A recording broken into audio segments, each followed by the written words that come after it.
We're not going back.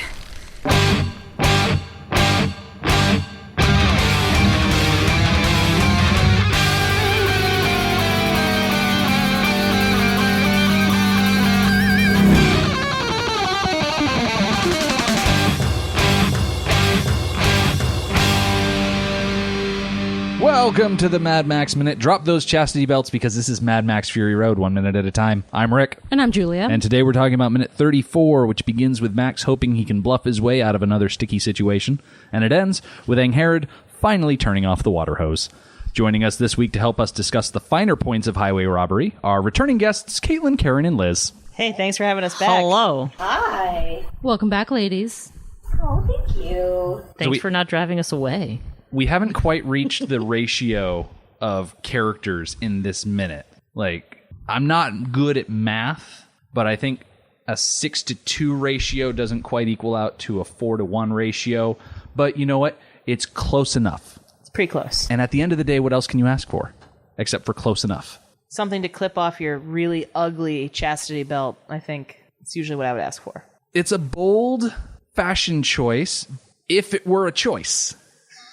Yeah, I kind of get the feeling kind of compulsory, as I'm assuming, I wouldn't say all chastity belts, but most of them I would assume.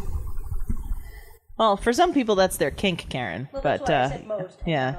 But before we get to talk about, I say get to talk about as if we're taking glee in this subject, but before we get to that point, we start off today's minute with Max laden down with the unconscious warboy and dragging the door of the car along with him. But he comes around the corner of the end of the war rig, and he is ready to hold these people hostage. And disappointment of disappointments, he's completely ignored. I've been waiting for this moment the whole movie because I've had an image in my head of this scene as he comes around, first sees the wives washing and taking a break. The image of the sirens in Oh Brother, Where Art Thou? Oh, I love that. In the river, they're like washing their clothes. Yeah. In the same sort of attire, gauzy, wet, clingy drapery of clothing. Okay, so I have a confession to make about this particular scene. When this movie was being released and the trailer came up, this was one of the scenes that kind of led with, if I remember correctly. And this scene in particular was the one that made me really not interested in seeing this movie. Because having had it been years and years and years, I saw Thunderdome on Channel 56, so it was edited for television. I had never seen Road Warrior. I had never seen another Mad Max movie, and all of a sudden they're bringing Mad Max back, and here are these gorgeous women in dripping, clingy, gauzy white outfits, and I'm like, I think I'm all set. And then I had some very good friends of mine who were like, no, we are going to see this movie, and I am so glad that I listened to them. Because not only is this scene, unlike the scene from Oh Brother, where you see the sirens, and it's all very male gaze titillation, this, in context, and if you actually pay attention, watch it the whole minute through, the only thing that gets that male gazy sort of, sexy appeal is the water. Yeah. I was going to bring that up. On the surface, if you just look at stills of this minute, it is very male gazy. Mm-hmm. And you're like, this is kind of problematic. But if you watch it, you're right. It is male gazy, but not about the women. It's about the water. It's using the same cinematic language, like the camera work. It's the same sort of focus and lingering shots that normally would be on scantily clad women and their body parts. And it's not actually their bodies are in the shots, but Max is definitely just thirsting over the water, literally thirsting.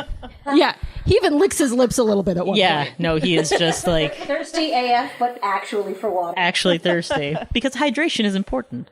Something that I like about that is that, yes, this idea of the male gaze is focused on the water, but the women are beautiful and sexy and pretty scantily clad. I think it proves to us that those things can coexist. We can have sexy women and not ogle them.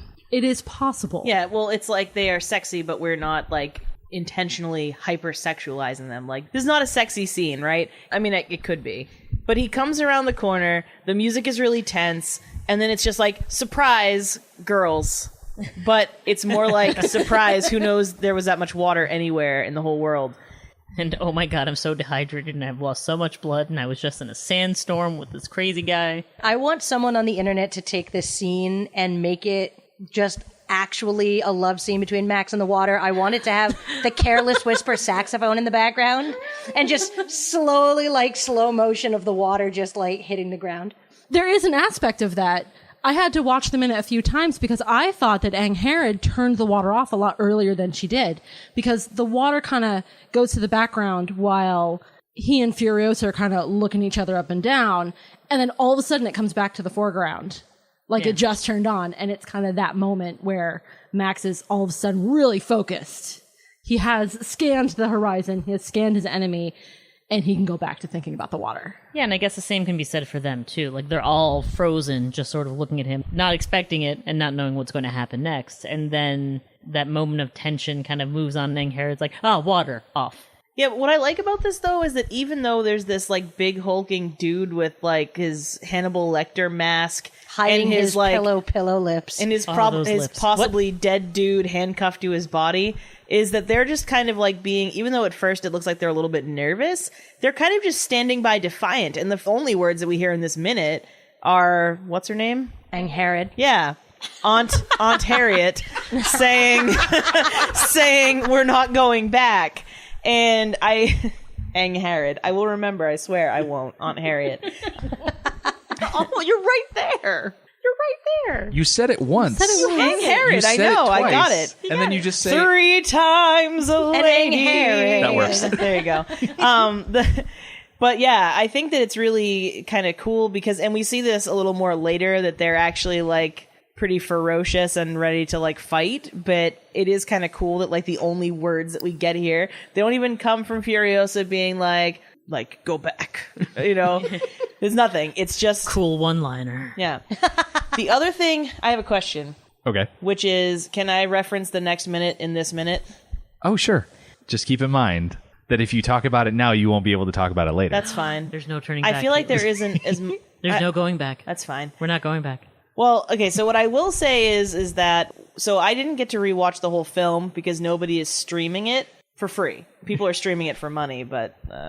Anyway, so I didn't get to rewatch the whole movie. I did see it a million years ago in theaters, so we got to the scene, and I was like, oh yeah, like, I know one of them is pregnant. Which one's pregnant? Which one's pregnant? And when I was watching it, the first several shots, it's not super clear who it is, and they don't actually make it a thing until the next minute. Because they focus very, like... There's a pregnant pause, if you will, on her very pregnant belly. And the next, whatever.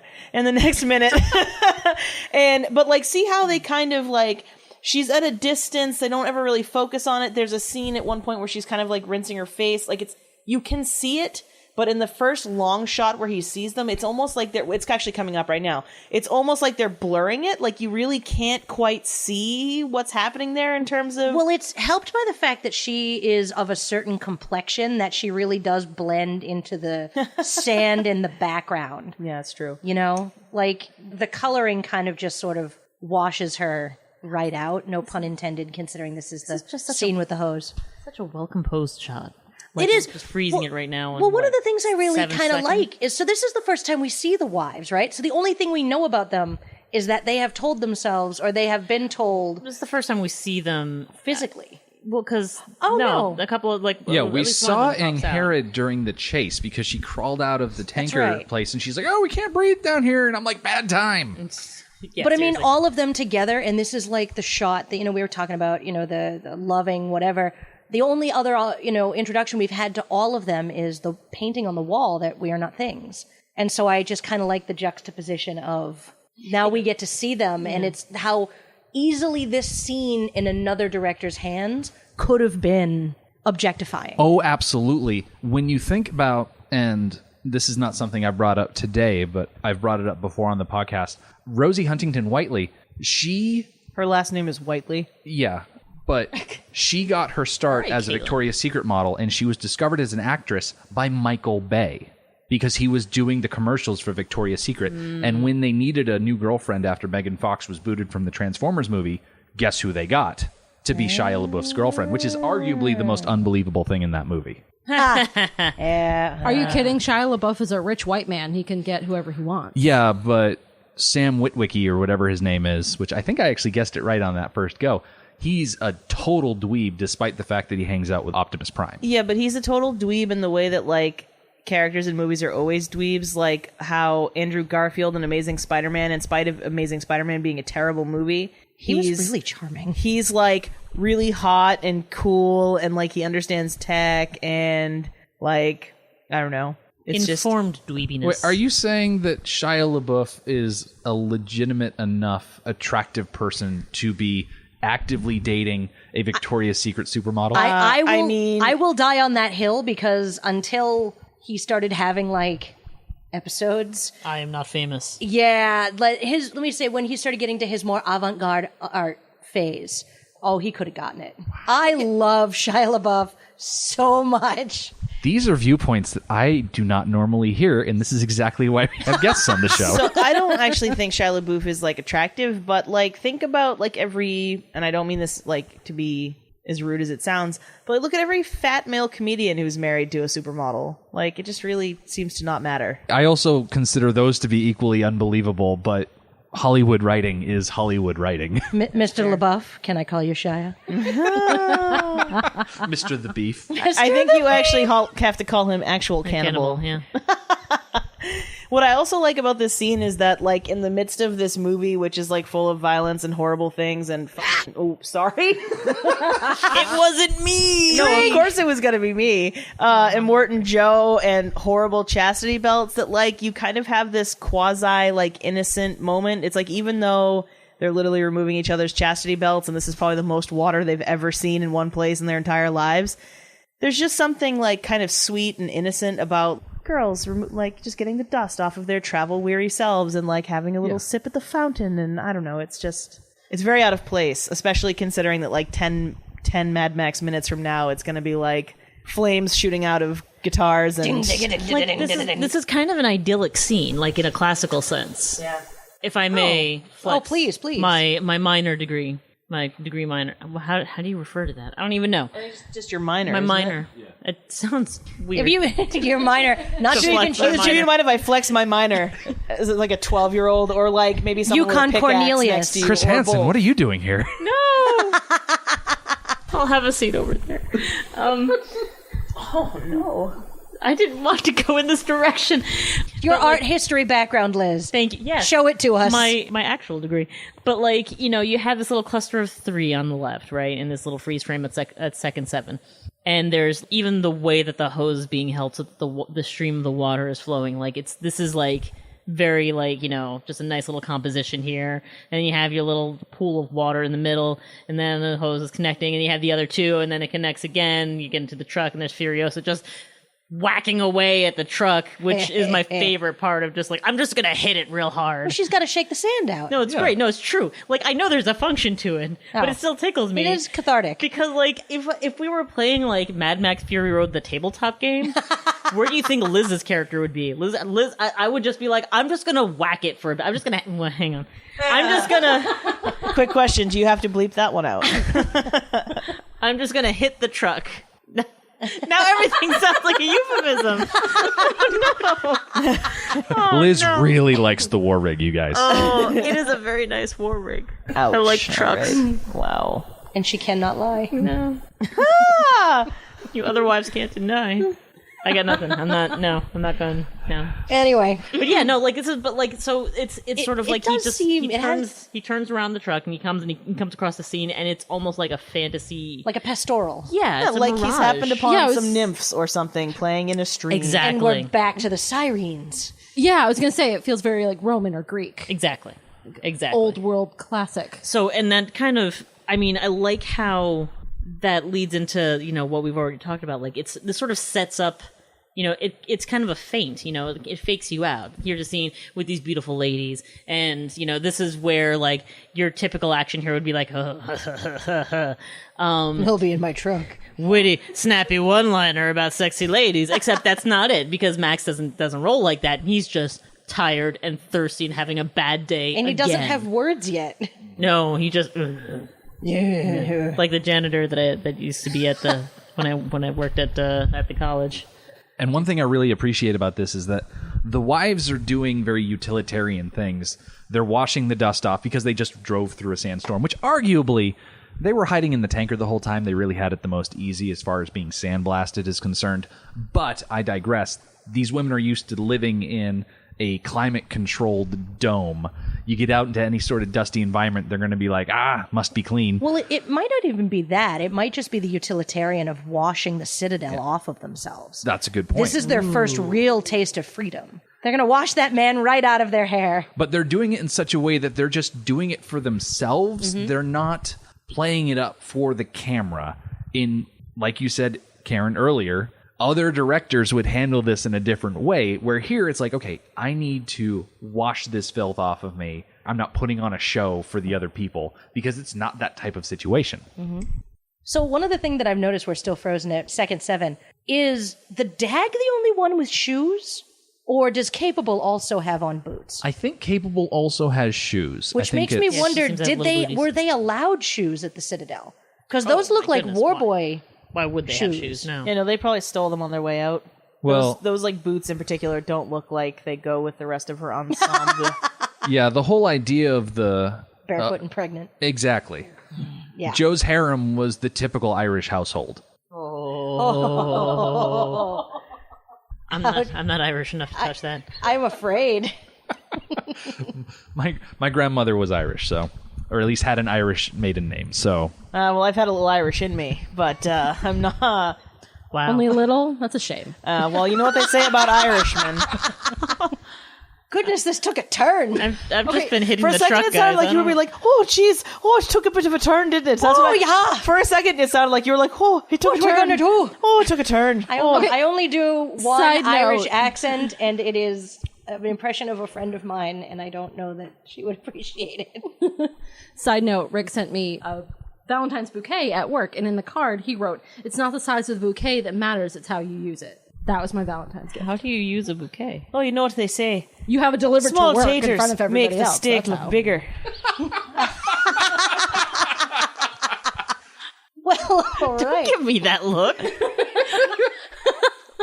Hey, you washing off some dust there?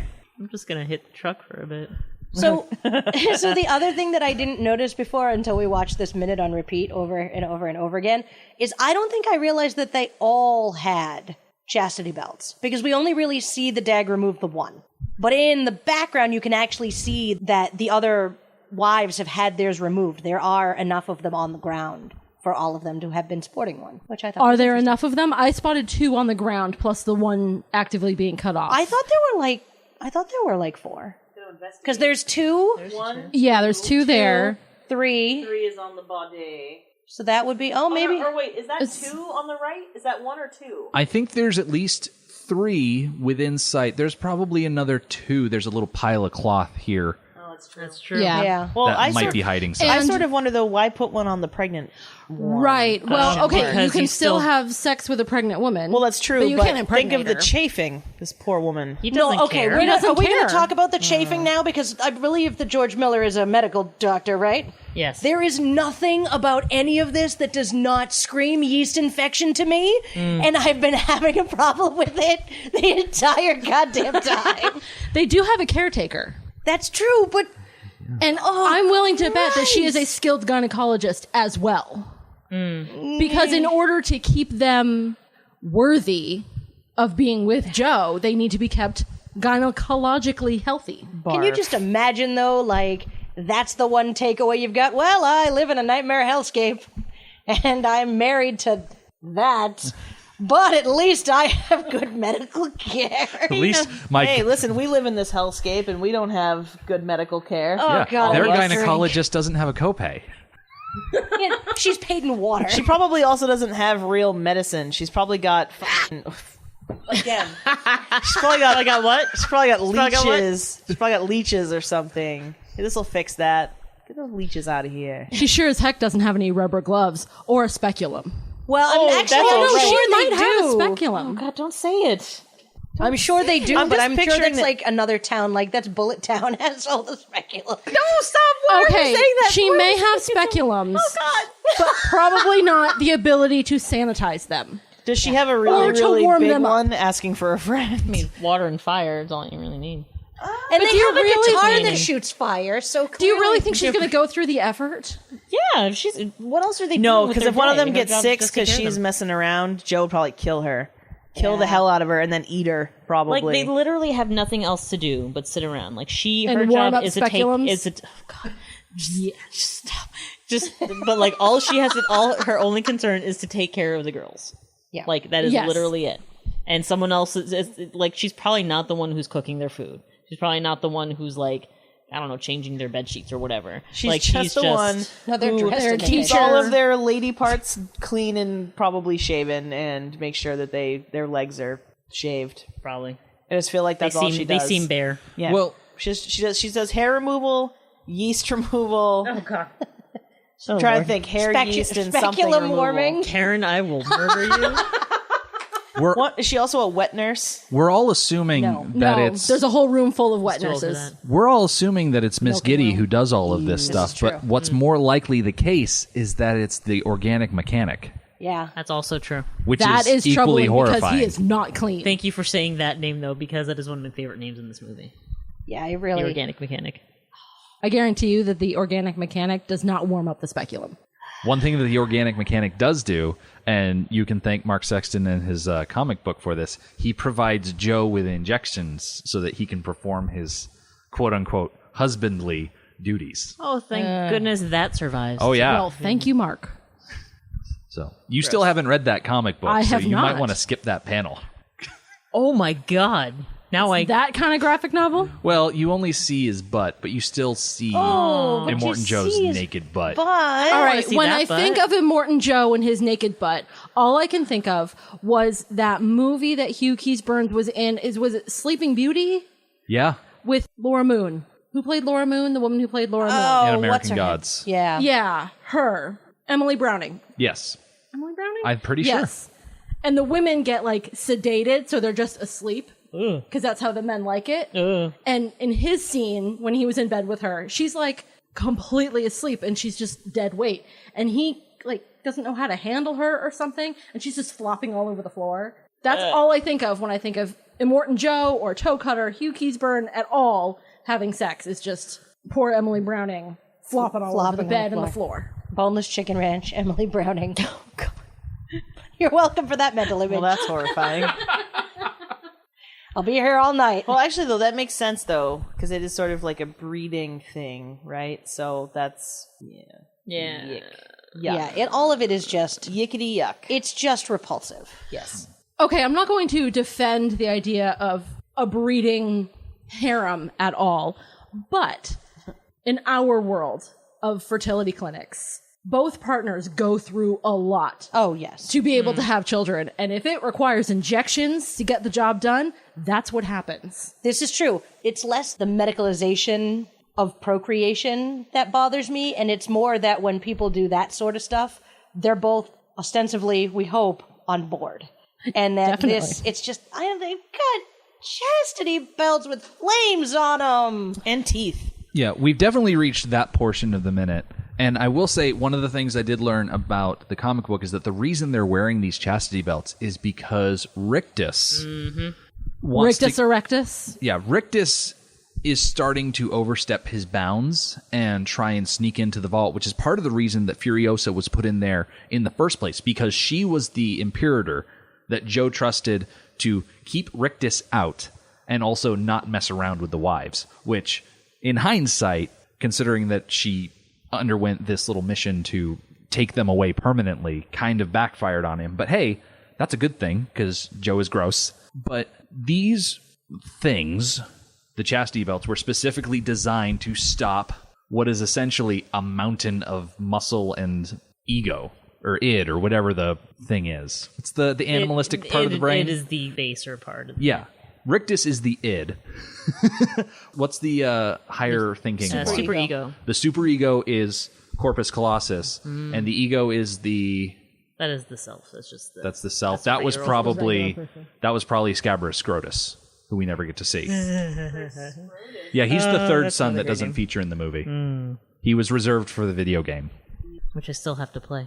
Something that you learn from that bit of backstory, that Furiosa was put in charge of them to protect the wives from Rictus.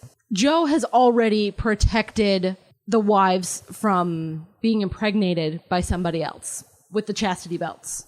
So what Furiosa was put there to do was to protect them as a whole, to protect their bodies. Because you can enjoy a woman's body in other ways than, that are protected by the chastity belt. There's more to do. The chastity belts are there for, I believe Fertility. the term is paternity certainty. Yes. So Joe was concerned with more than just paternity certainty. He viewed them not only as his breeding brood, but also his playthings. His property, Yes. which is something that we will hear him shout once we get through the canyon scene with the Rock Rider. He will, in blatant black and white, shout about how they are his property. I think he's specifically talking to the baby inside of Angharad, but it extends. As we talked about when Joe went into the harem itself, they sprayed right out on the wall, "We are not things." So you could say that, yes, these chastity belts are for paternal certainty, but also he's dehumanizing them. He's basically putting a bicycle lock so that no one else can ride the bicycle. Yeah. I just have this image of him leaving the room and pushing a button and that car alarm noise making, which is terrible. And why they don't allow me to make these kinds of movies. Or any movies, really. Great job, Karen. We're proud of you. Imagine being the last one that gets their belt cut off. Yeah, how did she draw that short straw? Well, I like that in terms of... Oh, wait, no, maybe I'm wrong. That you don't like that? No, I do like... I like that she's the last one because later in the movie, she's the one the most reticent. Well, Cheeto is the youngest out of all of them. She's also the one that hasn't yet been touched. So she is the newest in the brood? The harem. Harem. Is, Yeah, harem works. I don't know, it feels less gross somehow, Yeah. slightly. We'll probably talk about this when we get to it, but one of the reasons that Cheeto is her name, you would think that Cheeto would be the red-haired one, but not everyone, I guess, Cheeto has with the a same D. snacks. You want But another one of the margarita? major reasons that she is so willing to run back to Joe is because all she's ever known is, okay, we live in a protected dome, we have clean water, we have book learning, we have all these nice things. She hasn't yet had the experience of a span of time with Joe. But I completely agree with that, but there is something very collusion, anti-feminist about her. Well, I think it's a good. If we want to talk about feminist metaphor, but like she is the least wronged of the five so far. It's a matter of time if they were to stay there, but like she has not yet had the experiences that might push her past the brink where she'd be like, yeah, no, it's not worth staying. It's not worth the cushion. The clean. She has found happiness in her slavery, as of this scene. Right. So thus far, her eyes aren't opened enough yet to what horrors await her. And that it was only a matter of time until everything would start to just bear down on her. Yeah. But, so one of the things that I like, so now we've stopped at second 49. Mm-hmm. And one of the things that I really love about this is exactly what we get out of, like, the personality of the Dag. Because Max has the gun up. The gun is aimed at Furiosa. And the Dag has still been like, you know what?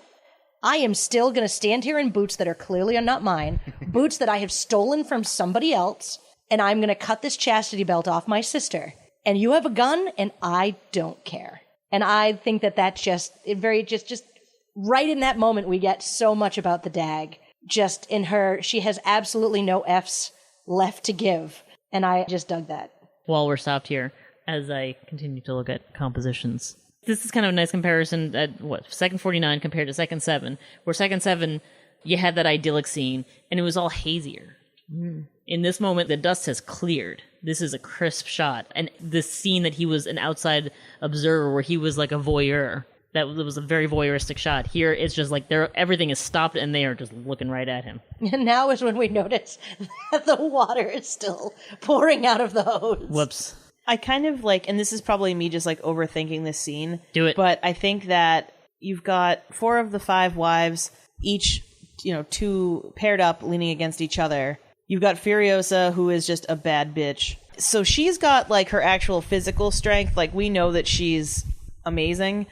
And then we've got Aunt Harriet on the Angharad. There you go. We've got Angharad on the left, and I'm overreading, but like she's got mother strength. Like she has something else to fight for. She's like, I don't know. Yeah. I don't know how to explain it beyond that. I don't have words. Well, she's but I just feel like flat-footed on the ground, and normally, I mean, whereas Toast has one like leg kind of bent in that way that you always have like female characters. Angharad, they're like slouching against each other. yeah, but Angharad is standing on her own 2 feet, and I mean, Straight backed, defiant. yeah.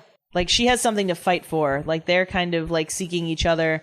And she's like, I gotta get this baby out of this terrible, horrible life. And she also just stands tall as a leader. Like this is kind of establishing her without yet really getting to know them just yet. And is that some of the resentment on the part of Cheeto? Like, is it because she's the pregnant one? She's probably the... You mean Angharad? No, I'm talking about Cheetos talking about Cheeto. being reticent.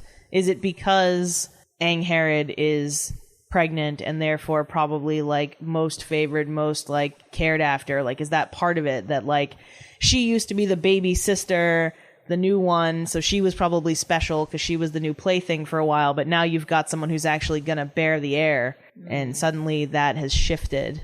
Well, looking at pregnant women in our own society, and speaking personally, in my office of about 10 women, we now have 2 pregnant women. They are treated differently. They are treated more gently. They are cared for. We go out of our way to make sure there's no weird smells. We don't bring weird things in for lunch. We take the trash out way more often because smells, again, they get whatever breaks they need. We coddle them. And it's definitely part of our society that we look at pregnant women differently. They are to be protected and uplifted and cherished. Do we think that any of the wives, obviously not Cheeto, do we think any of them have had children before? Because we know that he's had a lot of kids. In fact, there's a question I will ask later. So yeah. there is a rule in the Citadel when you are one of Joe's wives, and we've mentioned this before, but I'll mention it again because it's equally horrifying. Joe has a 3 strikes and you're out rule. If you do not bear a viable heir within 3 attempts, you're thrown from the top of the Citadel. So by But he's the viable one meaning survives, Or but viable is not meaning perfect. or meaning it takes. Meaning pregnancy happens. Which So viable? 3 months, 3 cycles, or 3 pregnancies. 3 pregnancies and 3 births. So if a wife bears a child and that child either doesn't survive the birthing process or it's deformed in such a way that Joe is unsatisfied, and that happens 3 times without a good heir, then poof, they're out. It's interesting Yowza. because of what I understand of Furiosa's background. Yeah.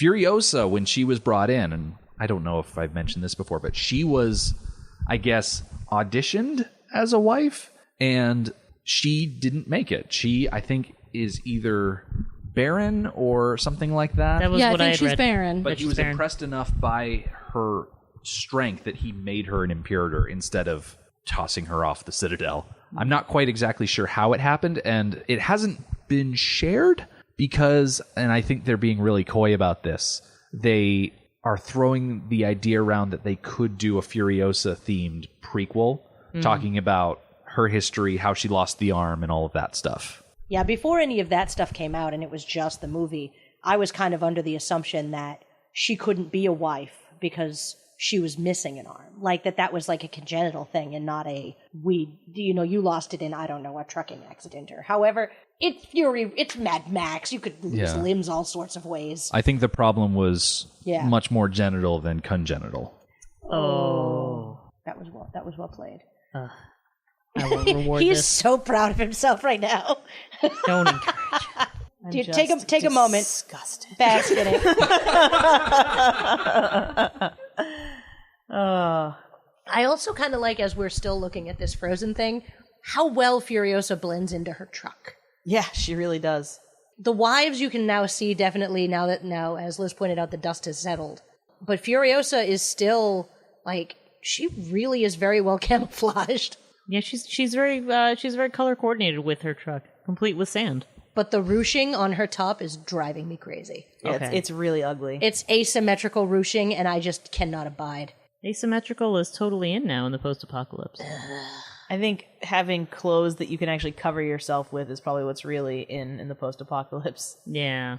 Like, well, we killed everybody that made clothing, so good luck staple gunning your shit together. That's from Craft That's another Town. one. Yeah. And Craft Town is far away. Oh no. Craft Town. And as much as I love to think of New Zealand covered in giant woolly mutant sheep, people keep shooting that idea down, saying, no, the sheep wouldn't be woolly, they'd be woolless, and they'd be awful, tumor-ridden awfulness I'm things. convinced this is just Australia. No. The rest of the world is fine. Oh, Like in the... No, and not even fine, but like in a ridiculous, like, pastoral, like, New Zealand has sheep, and they're adorable, like the woolly sheep that like jump over fences in your dreams so you can get a good night's sleep. Like this is literally just one part of, it's not even all of Australia. It's just like one little tiny part of Australia. Everyone else is fine. I have to believe that because otherwise it's too sad.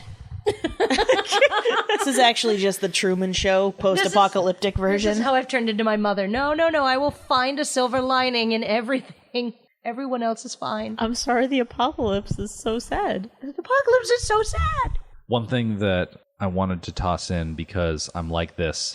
I think it's about, let's see, about the 15-second mark. That's where we cue the needle drop on the drowning pool song. Yeah. Nux hits the ground like a ton of bricks. And that's how he announces himself. That's what's That's great. true. He's like, he knows that's going to get their attention. Yeah, like Max walks in the scene expecting to be the center of attention because he's has a white male. He's a gun, too. He's also carrying a car door and Which I didn't even notice at first, but it makes sense because you're not going to take the time to unweave Nux from the car. I mean, honestly, Yeah, it was either take the door or rip off Nux's arm, probably. Well- so. And he certainly He- tried. yeah, Yeah, he tried to shoot off Nux's wrist. it didn't go so well. Lucky for Nux.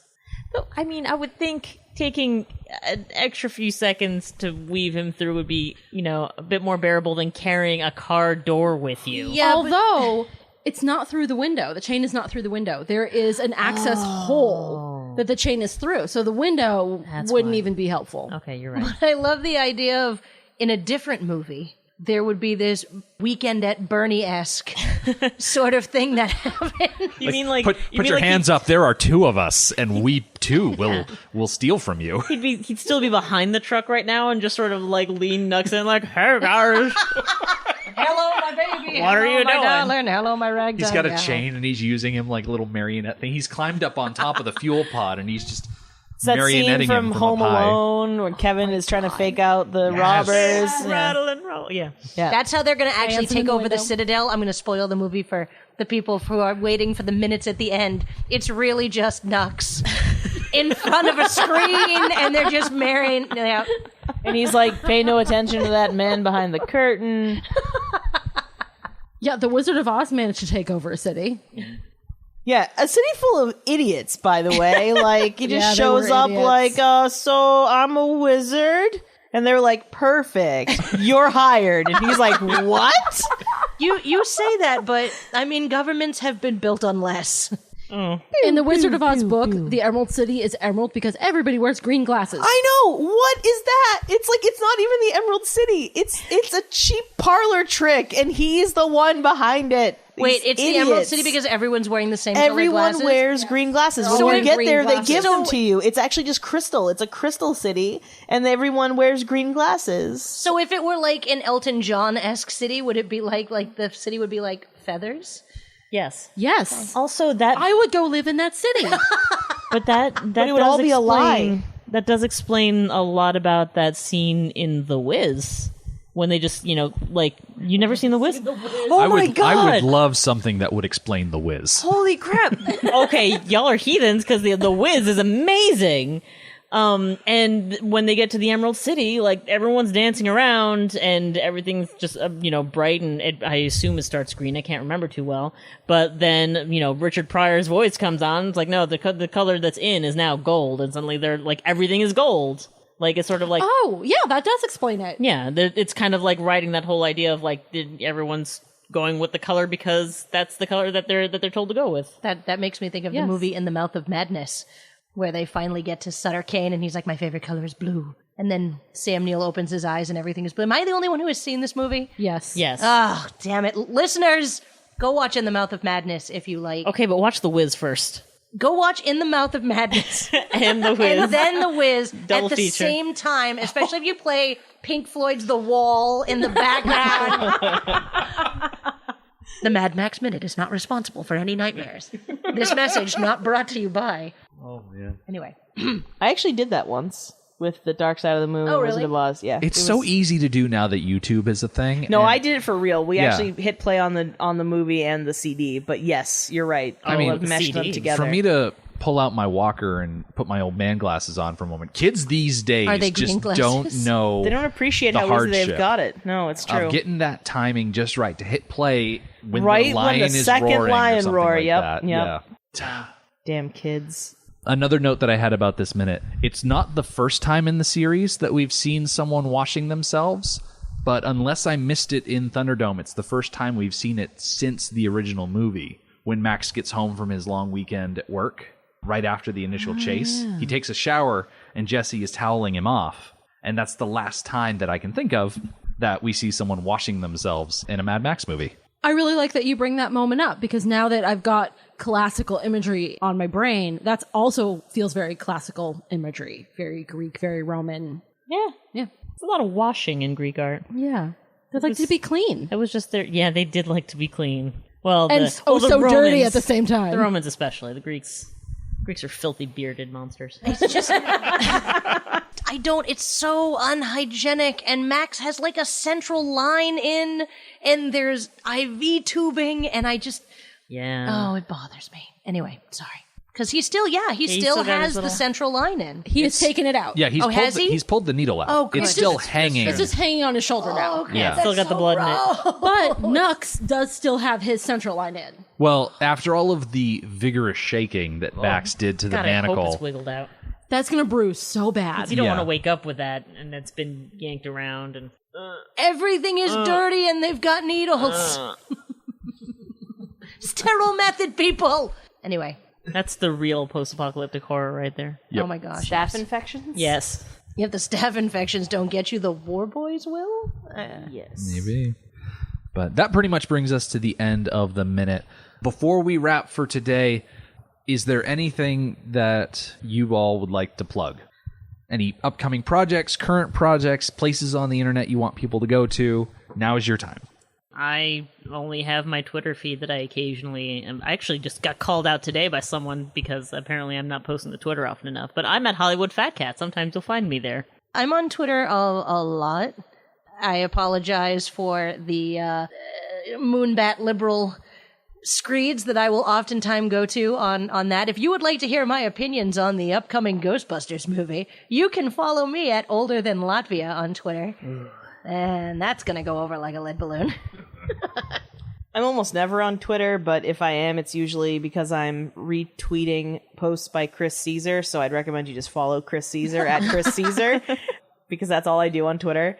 However, I am featured every week, or most weeks, on Star to Steer Her By, which is a Star Trek podcast. And coming up soon, I have an appearance on the Unreliable Narrator podcast as well. It's been nice to have you back, Caitlin, because as our longtime listeners will remember, because you had an overlapping obligation last time we recorded, you were declared dead to us, and you are now alive to us. She is Oh risen. no, I was dead to you? You, I mean, a little. You lived, you died, and now you live again. So you got that full war boy treatment. We're witnessing you.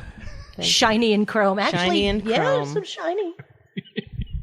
Shiny I had to hair. talk to a crazy woman at work for like 10 minutes about how great my hair was today, and I was just like, yeah, thanks. And she was like, no, let's talk about it more. And I was like, no. No, but how did you get it that color? I'm like, I told you, I paid someone. I don't know how she did it. Chemicals, magic. I have no idea. The next time she says it, what you have to say is Easter egg dye. I just honestly hope that I never see her again. It was really awkward. It's awkward to talk about how great your hair is for a long time. It's just like, thanks. I used to like it. Now I regret every choice I've ever made in my life. So thanks for that. Speaking of awkward situations, we are going to come back on Wednesday. Angharad is going to let Max get a drink of water. Nux is going to remain unconscious. It's what he's doing best. And the Dag is going to try and pass off her bolt cutters. The Mad Max Minute podcast is a fan project by Rick and Julia Ingham. The Mad Max franchise was created by George Miller and Byron Kennedy, is presented by Kennedy Miller Mitchell Productions, and distributed by Warner Brothers. Mad Max Minute is produced and edited by Rick Ingham. Our opening music is Verdi's Dies Irae by Daniel Bautista of danielbautista.com. Our home on the internet is madmaxminute.com. You can follow us on Twitter at madmaxminute, like us on Facebook by searching for Mad Max Minute, and join our Facebook listener group, Mad Max Minute Beyond Microphone. If you'd like to support the podcast, visit madmaxminute.com, where you can see what's in our TeePublic store, join our Patreon, or even donate to the show to help us keep the tanks full. Thank you for joining us for Minute 34, Fury Road. We'll see you next time.